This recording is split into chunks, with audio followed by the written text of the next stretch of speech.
страховка кыргыз эли дайын эмес кезде карапайым элди кыйнап эле страховка кылдыртып койгонсуңар.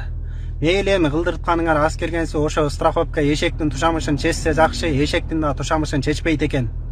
Кече кичинекей ДТП болдук, гайы чакырсак келди дагы эмне дейт? Эки водительди наркологияга алып барам дейт. Андан кийин эки машина штраф стоянкага кирет.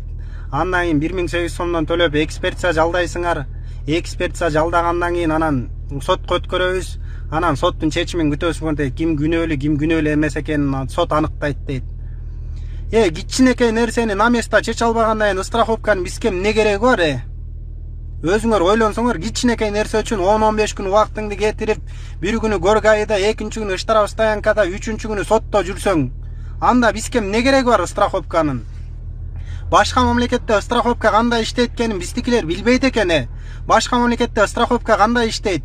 ДТП болдун, гайы чакырасың, гайы келет дагы ошол жерден схеманы чийип туруп, ким күнөөлүү эмес экенин сразу ошол жерден аныктайт да Европротокол толтурат.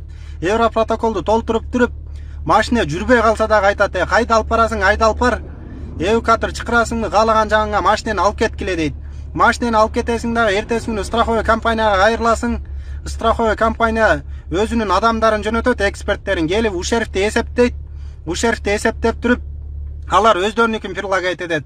Илива момча миң төлөп беребиз, илива машинеңди жазап беребиз деп. Кааласаң акчаны аласың, кааласаң машинеңди жазатасың. Ошо менен ошо жерден иш бүтөт сразу элечи. Бизде болсо жөн эле 10-15 күн кичинекей нерсе үчүн сүйрөлүп жүрүш керек экен. Баягы эле карапайым эл кыйналып, бир күнү горгайда, экинчи күнү штраф стоянкада, үчүнчү күнү сотто. Өзүңөр бирдекени кабыл алып атканда кичине логически ойлоңгулачы, биз ошого дайынбызбы же дайын эмеспизби депчи.